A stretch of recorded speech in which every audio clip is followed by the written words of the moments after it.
Muito boa noite a todos os nossos amigos e telespectadores que acompanham a Connect TV através das plataformas digitais, também através de todas as operadoras de TV espalhadas pelo Brasil, para mais de 300 cidades do Brasil. Estamos começando mais um Política em Foco especial das eleições, hoje trazendo o candidato da democracia cristã à presidência da República, José Maria Emael, que já está em nossos estúdios em Alphaville, na cidade de Barueri. Muito boa noite, Emael. Boa noite. Eu quero dizer inicialmente da minha alegria, né? Do meu contentamento em estar participando aqui na Connect TV desse programa, a Política em Foco, né?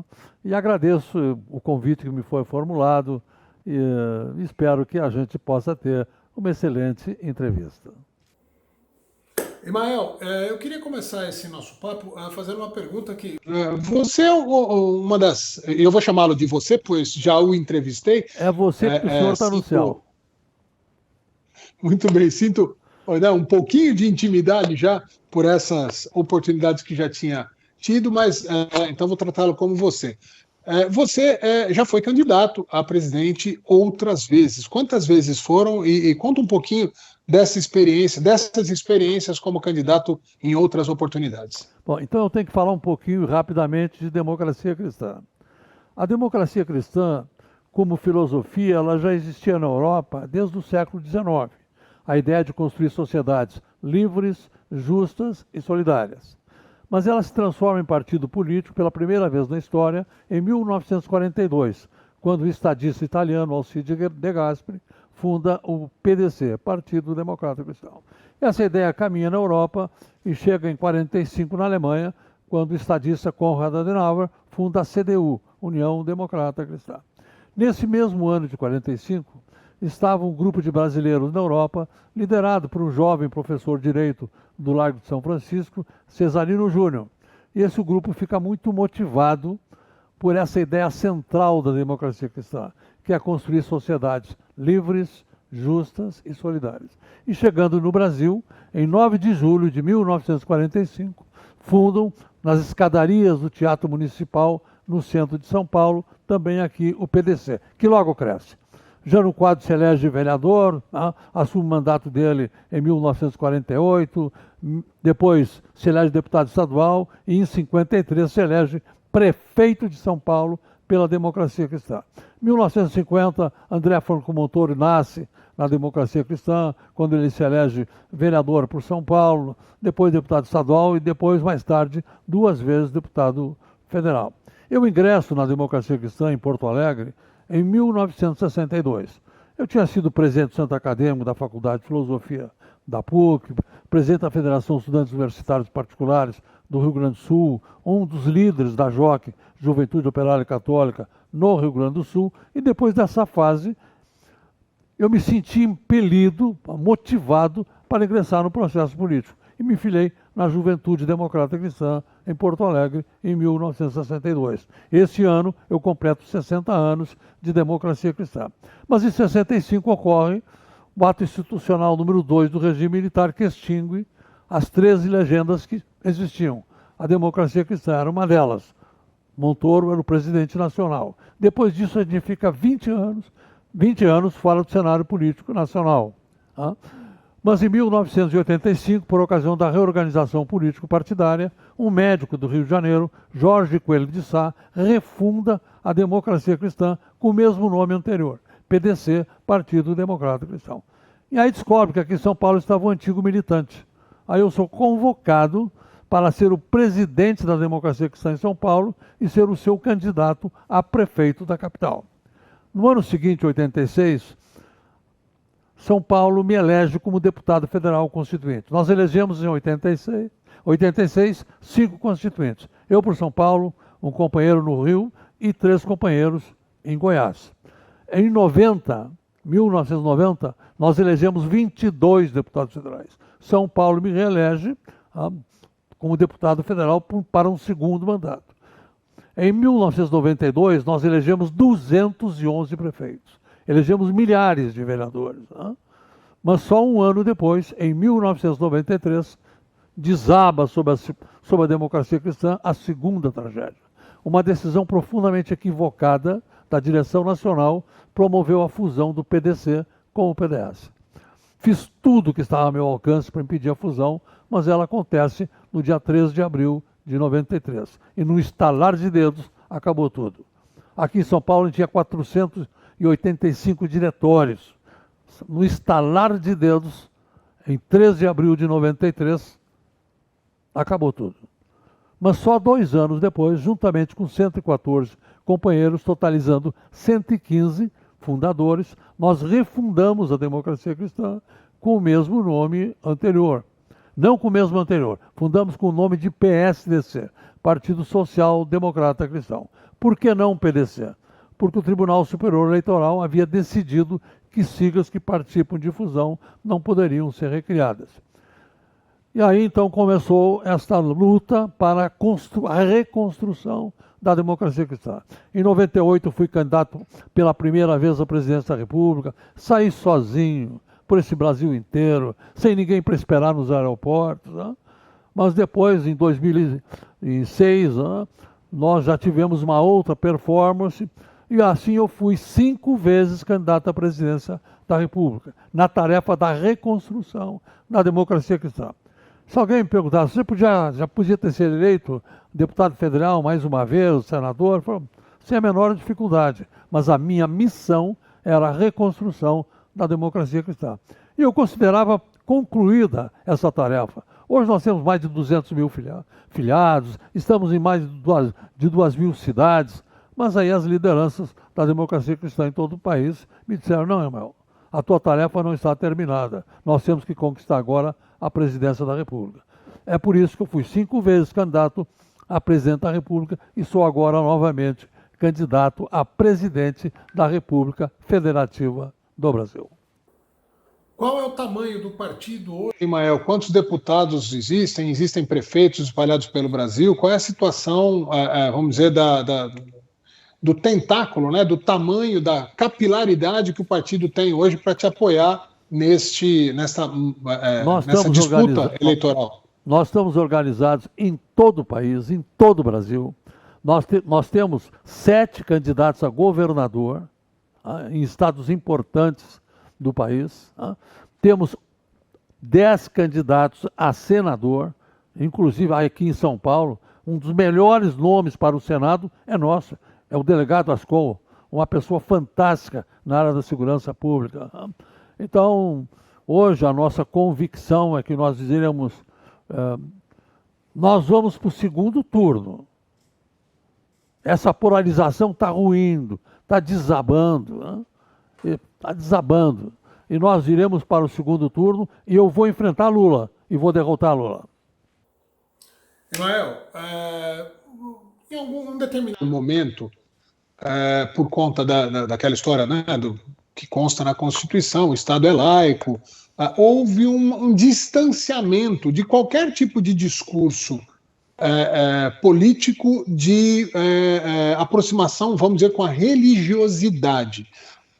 Principalmente ali do meio dos anos 90 até muito recentemente, e eu posso dizer isso pelo menos até pouco antes ali da eleição do presidente Bolsonaro, houve um distanciamento. Qualquer partido que tentasse ir por essa via de falar do cristianismo, ou dos valores cristãos, ou judaico-cristãos, tal, ele era rechaçado, e acho que mais do que nenhum outro partido, a democracia cristã sentiu isso na pele. Mas quando, de repente, volta com talvez a maior força da história mais recente, ou da história da redemocratização brasileira, o assunto religiosidade com um tema quase que central. A gente vê hoje, inclusive, nos 2 polos que aparecem na liderança das pesquisas, ou da maior parte das pesquisas, o assunto religião, o assunto trazer a religião para o governo ou governar com preceitos religiosos voltou a ser um tema quase que fundamental. Queria que você falasse um pouco disso. Por que houve esse distanciamento? E se, de alguma maneira, o debate religioso está no meio da política, inserido de uma forma como nunca antes houve, se de alguma maneira você acha que isso facilita ou tira um pouco de dificuldade da sua meta? Bom, vamos esclarecer antes um tema central. A democracia cristã não é um partido religioso. Na democracia cristã nós temos católicos, eu sou católico, temos evangélicos, temos espíritas, temos membros que praticam outras religiões. O que nos une, o que nos reúne são os princípios do cristianismo, são os valores do cristianismo. Valores esses dos quais eu dei testemunho em duas ocasiões muito fortes, muito especiais na Constituinte. A primeira delas é quando um grupo pequeno, é verdade, apresentou uma proposta para retirar o nome de Deus da Constituição. Embrulharam para presente a proposta. E diziam nada contra o nome de Deus, imagina. Mas a Constituição é um documento laico, porque colocar o nome de Deus na Constituição, e coube a democracia cristã, por meu intermédio, ir à tribuna e erguer a sua voz para derrotar a proposta. E o fiz com palavras muito simples. Olhei os constituintes e disse apenas o seguinte: que pretensiosos seremos nós se quisermos abdicar, esquecer das palavras do próprio Cristo quando ele nos diz: quando dois ou mais se reunirem em meu nome, eu ali estarei. Ou quando nos diz: pedi e recebereis. Depois que eu terminei de falar, se fez um longo silêncio. Depois um constituinte se levantou, o outro, todos se levantaram, menos aquele pequeno grupo que queria tirar o nome de Deus da Constituição. E aí começou um aplauso que não terminava mais. Quando a gente achava que ia terminar, começava de novo mais forte, e não era mim que aplaudiu. Aplaudiu era a permanência do nome de Deus na Constituição do Brasil, abençoando e iluminando as famílias brasileiras. O outro momento, um momento único na Constituinte, tá? Quando eu invoquei uma promessa do Sermão da Montanha e ela se cumpriu no plenário da Constituinte. O regime militar, lá em 65, cassou os direitos políticos de heróis da FAB, de aviadores, heróis da FAB na Segunda Guerra Mundial, porque eles tinham desobedecido ordens que, na visão deles, colocavam em risco a vida de civis. Mas, além de cortar os direitos políticos, o Ministério da Aeronáutica, à época, em 65, editou 2 portarias secretas, estabelecendo que eles não tinham o direito de exercer a profissão de pilotos. Por ocasião da Constituinte, aquele momento mágico, a esperança de um tempo melhor, eles fizeram uma... Já não eram mais... Em 65 já não eram meninos, 50 anos, 55. E lá, por ocasião da Constituinte em 87, 88, tinham 80 anos, 85 anos, 90 anos. Mas eles fizeram uma pequena comissão para aí tentar encontrar uma forma de assegurar que seus últimos dias tivessem um pouco mais de tranquilidade. Eles estavam caminhando no corredor da Câmara, falando em voz alta. Vamos embora, ninguém nos ouve, quem nos recebe só finge que está prestando atenção. E aí passou por eles, e depois eles me contaram. Um funcionário da Câmara que perguntou: mas vocês já foram falar com o democrata cristão? Não. Quem é ele? O deputado José Maria Mael, de São Paulo. Aí eu os recebi, tá? Fiquei extremamente sensibilizado com a injustiça que eles sofreram e redigi, então, a proposta que hoje é o parágrafo 3º do artigo 8º das disposições transitórias da Assembleia Nacional Constituinte. Aos cidadãos impedidos de exercer na vida civil profissão específica pelas portarias reservadas do Ministério da Aeronáutica, números tais e tais, leis de iniciativa do Congresso Nacional, estabelecerá reparação de natureza econômica. Eu estava no plenário, e eles estavam lá em cima, nas galerias, velhinhos, né, com os uniformes da FAB.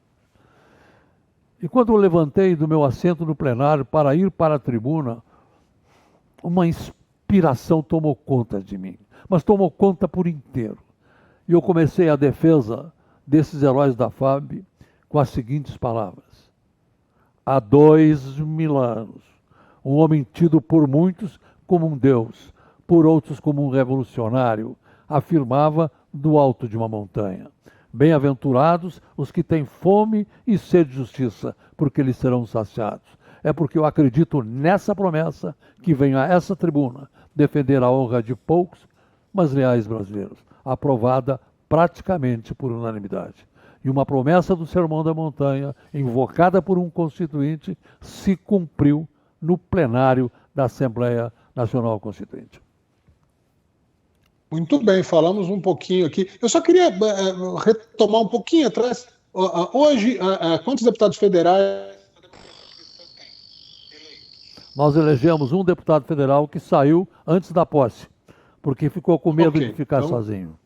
Mas agora, nessa eleição, nós vamos reeditar 90 ou superar 90. Em 90 a gente elegeu 22 deputados federais. 22 deputados federais, senadores, dezenas de deputados estaduais. Esse é o cenário que nós estamos vivendo hoje. Vamos falar um pouquinho agora, falamos de cristianismo, né, dos valores cristãos. Vamos falar um pouquinho dos valores democráticos, né? Com certeza. Valores democráticos. O senhor, você, do alto da sua experiência na política, entende que o que a grande mídia faz nesse momento, ao praticamente dar espaço exclusivamente para 2, no máximo 4, dos pretendentes ao cargo de presidente da República e praticamente ignorar ou, em alguns casos, pior ainda, ridicularizar, desmerecer os demais candidatos à presidência da República? O senhor acha esses valores que estão impregnados na grande imprensa valores democráticos? Agora eu quero ver como é que a grande imprensa vai se posicionar, porque eu sou o quinto colocado agora. É Lula, Bolsonaro, o Ciro, a senadora Simone Tebet e o democrata cristão. Eu sou o quinto colocado. Quero ver agora me deixarem fora dos debates. Agora, qual é a maior contribuição nossa para a sociedade brasileira? Foi a definição do modelo de sociedade a ser construído pelos brasileiros, que é o inciso 1º do artigo 3º da Constituição, de minha autoria. É uma proposta que eu apresentei bem no início da Constituinte, ainda na fase de sugestões. O artigo 3º da Constituição diz: são objetivos fundamentais da República Federativa do Brasil. Inciso 1º, o maior objetivo de todos é construir uma sociedade livre, justa e solidária. Então, deixar bem claro, como constituinte pela democracia cristã, sou o autor do inciso 1º do artigo 3º da Constituição, que define aonde a gente quer chegar como nação, né? A uma sociedade livre, justa e solidária. Recentemente, o ministro Edson Fachin, se referindo ao inciso 1º, disse: o inciso 1º da Constituição é a sociedade constitucional, né? Livre, justa e solidária. Na área da defesa do contribuinte, por exemplo, tudo que está na Constituição Federal que defende o contribuinte são propostas minhas, tudo. O inciso 4º, artigo 150, que proíbe que tributem efeito de confisco, o respeito à capacidade contributiva, a possibilidade do ICMS ser menor para os produtos mais necessários. É por isso que agora o preço da gasolina pode ser reduzido para um tributo máximo de 17%.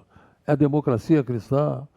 Na área dos avanços sociais dos trabalhadores, Leão XIII, Nancy Carrero Novaro, ele diz: o trabalho não é mera mercadoria, mas é a expressão da dignidade humana. E com essa inspiração, apresentei, defendi e aprovei todos os grandes avanços sociais dos trabalhadores na Constituição. A redução da jornada semanal de trabalho de 48 para 44 horas semanais, o aviso prévio proporcional ao tempo de serviço e no mínimo de 30 dias, a proteção contra a despedida imotivada, incentivos para proteger o mercado de trabalho da mulher, o direito do trabalhador ao lazer. Quando defendi essa proposta, o direito do trabalhador ao lazer, afirmei da tribuna: para nós, da democracia cristã, o trabalhador tem direito a viver a vida, a usufruir a vida, e não apenas gastá-la na rotina de nascer, trabalhar e morrer. E no mundo inteiro, o turismo é o maior fator de geração de emprego e crescimento econômico. Eu sou o autor do artigo 180 da Constituição. A União, os Estados, municípios e o Distrito Federal promoverão e incentivarão o turismo como fator de desenvolvimento econômico e social. Eu sou o mais velho de 7 filhos, de uma família remediada do Rio Grande do Sul. À época a gente se chamava de uma família remediada, ou seja, uma classe média um pouco mais humilde. Estudei o meu primário, hoje fundamental, numa escola pública do Estado, Grupo Escolar Dom Pedro I. Mas a minha família não tinha como manter os meus estudos dali para frente. Mas meu pai era um homem determinado. Ele foi 13 vezes na prefeitura de Porto Alegre. Na terceira vez ele conseguiu falar com o prefeito e me conseguiu uma bolsa de estudos. Com essa bolsa de estudos fiz ginásio, colégio, 2 faculdades na PUC, do Rio Grande do Sul, Filosofia e Direito, me formei em primeiro lugar na minha turma de Direito e lá na Constituinte contei a minha história. E propus, defendi e aprovei a possibilidade de recursos públicos para a Bolsa de Estudos. Hoje são centenas de milhares de crianças com Bolsa de Estudos no Fundamental, centenas de milhares de jovens com Bolsa de Estudos no ensino médio, graças à democracia cristã. A democracia cristã, ela está na vida das pessoas. Eu vou ter que provocá-lo aqui, porque é importante todos os itens que você falou, e eu vou até comentar um ou outro e pedir alguns detalhes, mas antes de mais nada eu fiz uma pergunta a respeito, se o senhor acha democrático, por exemplo, que eu vou recomeçar a pergunta. Vamos lá. Espera, desculpa que tem uma falha aqui. Pronto. 3, 2, 1, valendo. Eu vou ter que fazer uma provocação aqui a você, Emael.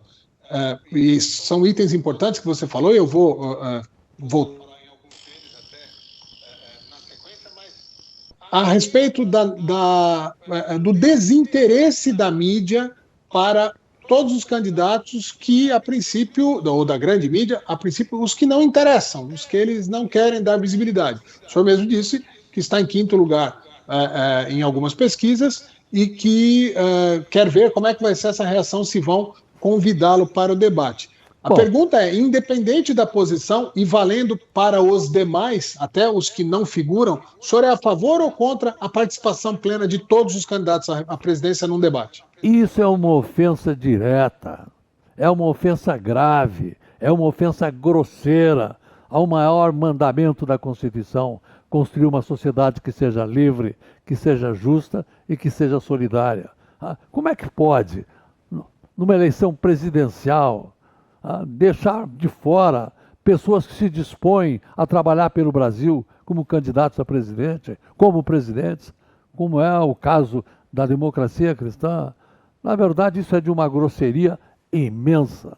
É um ultraje, é uma ofensa ao sentido democrático, né? Fere frontalmente o maior mandamento da Constituição, o mandamento do qual derivam todos os demais, que é construir uma sociedade que seja livre, seja justa e seja solidária. Vou aproveitar o momento, então, e pedir, a sua assessoria já tem essa informação, no dia 22 de setembro nós vamos realizar um debate nos estúdios aí de Alphaville, eu estarei aí no Brasil para fazer a mediação, e nós convidamos todos os candidatos, absolutamente todos foram convidados, se não me engano 6 deles já confirmaram presença, e aí fica o convite ao senhor também, para que tenhamos talvez o debate, o único debate 100% democrático, pois todos são convidados, quem não vier vai perder a oportunidade de debater em igualdade de condição com os demais. Então aguardamos a sua presença também.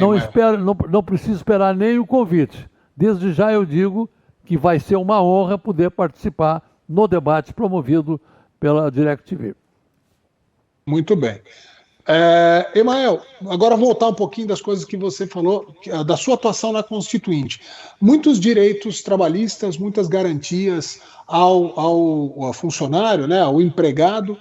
E aí, se a gente trouxer essas leis aprovadas lá em 1988 para o debate que se tem hoje, essas leis são de alguma maneira consideradas travas na contratação, que dificultam a contratação, porque o patrão pensa, o empresário, o empreendedor pensa muitas vezes antes de contratar pelas dificuldades que a lei e o custo que o funcionário tem. Então, hoje, estas pautas seriam consideradas de esquerda. A pergunta que eu quero fazer é: o Emael, da Democracia Cristã, ele é um político de esquerda, de direita, ou não se enquadra nesses estereótipos ou nessas nomenclaturas da política atual? A democracia cristã é transformadora, e eu me considero um transformador. Né? Qual era o cenário da Constituinte? De um lado você tinha a extrema esquerda, que queria coisas que o país não suportaria. De outro lado você tinha a direita, o centrão, que não queria ceder em nada. Em nada. A esquerda queria uma jornada semanal de trabalho de 40 horas. O centrão não queria ceder nada, tinha que ser 48 ou mais ainda. E aí a democracia cristã, por meio intermédio, foi conciliando, foi reunindo contrários, encontrando uma mediana. Agora, quando houve a reforma trabalhista, nenhum dos grandes avanços conquistados pela democracia cristã foi tocado. Por quê? Porque são princípios constitucionais de extrema justiça e que promovem a igualdade. Então, o Brasil hoje precisa desesperadamente de pacificadores. Precisa desesperadamente de pacificadores. Pessoas, lideranças, que sejam capazes de juntar contrários e encontrar uma mediana. Foi isso que eu fiz na Constituinte. E é isso que eu quero fazer com o presidente do Brasil. A sua experiência como constituinte, como um político de carreira longa e que participou de todo, diretamente de todo esse processo da redemocratização e desse crescimento do Brasil, passou por esses anos dos escândalos de corrupção, passou por tudo isso e tem experiência direta da vida pública com atuação permanente, seja como presidente de um partido, como deputado, ou seja como constituinte. O senhor, numa eventual convocação para segundo turno, caso seja chamado para compor um governo, e aí eu estou me baseando exclusivamente nos números de pesquisa que mostram, nesse momento, uma polarização. O senhor se sentiria mais confortável de apoiar e, eventualmente, contribuir com o futuro governo de Lula ou de Bolsonaro? Eu estou falando, mais uma vez, repito, baseado nas pesquisas que temos. Infelizmente, eu não posso te dar uma resposta. Pelo seguinte, eu vou estar no segundo turno e vou derrotar Lula. Repetindo, vou estar no segundo turno e vou derrotar Lula. Quando o senhor diz isso, então, vou fazer uma outra provocação. O senhor acredita que a candidatura de Bolsonaro não está no caminho certo para chegar ao segundo turno? Já que o senhor afirma que vai derrotar Lula no segundo turno? Está desmoronando. Está desmoronando. Quem o Lula mais teme enfrentar é exatamente a democracia cristã. Por quê? Todas as conquistas dos trabalhadores, todas, sem nenhuma exceção, são da democracia cristã. Então, digo isso com total certeza. No segundo turno, quem menos o Lula quer enfrentar é a democracia cristã. Muito bem. Vamos falar agora de conservadorismo, né? De alguma maneira existe uma guerra em todos os países, ou em muitos países, principalmente da Europa aqui, entre aspas, contra o conservadorismo, ou em contraponto aos partidos conservadores. A democracia cristã a gente pode considerar um partido conservador. Estou errado nessa análise? Não estou errado. Nós somos conservadores em termos de defesa de valores, né? Sim, sim. E a proteção da família, né? O compromisso maior da democracia cristã é o compromisso com a família. A família é tudo. Né? Então, há uns anos atrás, sendo entrevistado por arcebispo de São Paulo, ele me perguntou: o que o senhor acha da criação de um Ministério da Família? Isso já está no nosso programa. Né? E, a família é tudo. A família é o berço da nação. Né? Então, e para nós, família é a união de homem e mulher. tocou num ponto polêmico que a gente pode revisitar daqui a pouco. Só vou voltar um pouquinho para falar do conservadorismo. Acabou de ser eleita uma nova ministra do Reino Unido, conservadora. E em uma de suas primeiras declarações, ela falou: fui eleita como conservadora e governarei como conservadora. Ou seja, ela reafirmando esses valores que, de alguma maneira, na sua grande maioria, a mídia mais progressista não gosta de ouvir, tanto que já existem críticas, ou pelo menos tentativa de críticas em relação a esse conservadorismo. O senhor acha que o Brasil, a maior parte da população, ela está mais próxima dos valores conservadores ou progressistas? Ser progressista não significa ser conservador ou não. Tá? Porque ser conservador, na linguagem que nós temos, é praticar valores da família, né? Tudo aquilo que nós aprendemos dos nossos pais. Né? Aliás, tem um artigo da Constituição, que é o mais belo artigo da Constituição, e de minha autoria, é o artigo 229.